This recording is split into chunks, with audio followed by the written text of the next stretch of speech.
pour regarder Al24 News et merci de nous rejoindre pour cette nouvelle édition du Journal Afrique.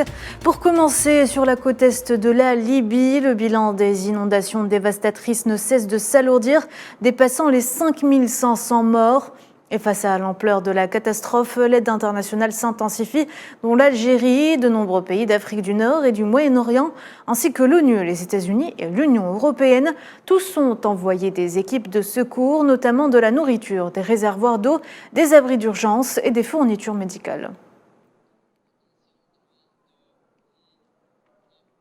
Le chef du conseil présidentiel libyen, Mohamed El-Menfi, a appelé le procureur général Sadiq Assour à ouvrir une enquête approfondie sur les inondations catastrophiques qui ont frappé la ville de Derna afin de déterminer les responsabilités de tous ceux qui ont fauté ou mené des actions ayant entraîné l'effondrement des barrages de la ville. Il a également exigé que les enquêtes incluent tous ceux qui ont entravé les efforts des secours internationaux ou leur arrivée dans les villes sinistrées. Les directions le Maroc où les secouristes intensifient leurs efforts pour venir en aide au village de Montagne, dévasté par le violent séisme qui a frappé le pays. Les espoirs de retrouver des survivants s'amenuisent près de 6 jours après la catastrophe. Et dans les villages du Haut-Atlas, les conditions de vie se dégradent. Les habitants espèrent trouver au plus vite un abri. Naïla et Hamouda. Crise de panique, grosse frayeur, la terre a de nouveau tremblé au Maroc. Une réplique d'une magnitude de 4,8 sur l'échelle de Richter a été ressentie à Emintala, à 70 km au sud-ouest de Marrakech. Les espoirs s'amenuisent d'heure en heure dans la recherche des survivants, 6 jours après le puissant séisme qui a frappé le pays. Les secouristes fouillent toujours dans des maisons en ruine. Le village d'Emintala a été dévasté en l'espace de quelques secondes. Les conditions de vie sont choquantes. ONG et bénévoles tentent tant bien que mal d'aider. Nous voulons le transfert de ces personnes à Marrakech. Nous les aiderons nous-mêmes. S'ils restent ici sous les tentes, ils souffriront beaucoup car ils sont dans une montagne. Nous n'avons pas besoin d'aide pour la nourriture. Les gens ne meurent pas de faim, mais ils peuvent mourir à cause de la neige et du froid. Dans les montagnes, le séisme a coupé du monde plusieurs localités déjà difficiles d'accès. Les aides arrivent au compte-gouttes. Des aides très attendues par les habitants qui ont tout perdu en quelques secondes. Réduits à néant, ils espèrent avoir un abri. Nos maisons sont détruites, nous avons de quoi manger grâce aux gens qui font des dons. Mais jusqu'à maintenant, les autorités ne nous ont pas contactés. On a juste les dents pour manger et nous avons de quoi nous couvrir, mais pas de logement. Bientôt, il commencera à pleuvoir, il fera de plus en plus froid et nous serons complètement démunis. Et il y a beaucoup d'enfants ici. On est revenu à l'époque de nos aïeux. On veut juste un peu de ciment et de terre pour reconstruire nous-mêmes nos maisons. Je veux juste 2 chambres et une cuisine, c'est tout. La situation semble être difficile pour les sinistrés qui n'ont que le ciel pour seul toit. Surtout avec l'arrivée de la saison des pluies. Les comptes de fortune ne suffiront pas pour abriter tous ces rescapés. 6 jours après le séisme, le constat est des plus amers.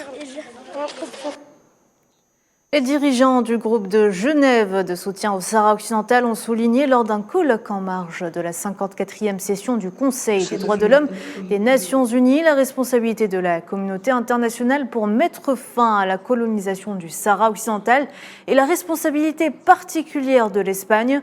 Le représentant permanent du Zimbabwe auprès des Nations Unies, Stuart Cumberbatch, a à cette occasion appelé tous les pays du monde à respecter le statut juridique du territoire sahraoui, à permettre au peuple sahraoui d'exercer son droit à l'autodétermination, à la liberté et à l'indépendance et à lui permettre d'exploiter ses ressources naturelles. L'Europe est-elle en train de connaître la plus grande vague migratoire de son histoire récente? Une marée humaine de migrants a débarqué sur l'île de Lampedusa. En 48 heures, plus de 7000 migrants sont arrivés sur place, autant que le nombre d'habitants sur cette île du sud de la Sicile. Jamais Lampedusa n'avait connu une situation aussi chaotique en si peu de temps. Des dizaines d'embarcations parties de Tunisie, de Libye sont arrivées quasiment en même temps sur les plages. Le centre d'accueil est débordé, tout comme les forces de l'ordre. Et puis la France qui a annoncé ce jeudi la libération de Stéphane Julien, conseiller des Français de l'étranger basé au Niger. Il avait été arrêté par les forces de sécurité nigériennes le 8 septembre dernier. Les raisons de cette arrestation n'ont pour l'heure pas été dévoilées. L'envoyé spécial des Nations Unies au Soudan jette l'éponge. Volker Perthes a posé sa démission mercredi en plein Conseil de sécurité alors qu'il briefait les ambassadeurs sur les derniers développements du conflit entre les deux chefs militaires soudanais. Une démission qui a d'ailleurs été acceptée ce jeudi par le secrétaire général de l'ONU. L'émissaire onusien a affirmé que ce qui a commencé comme un conflit entre deux formations militaires pourrait se transformer en une véritable guerre civile, en soulignant, je cite, que les combats ne montrent aucun signe d'apaisement et aucune des deux parties ne semble proche d'une victoire militaire décisive.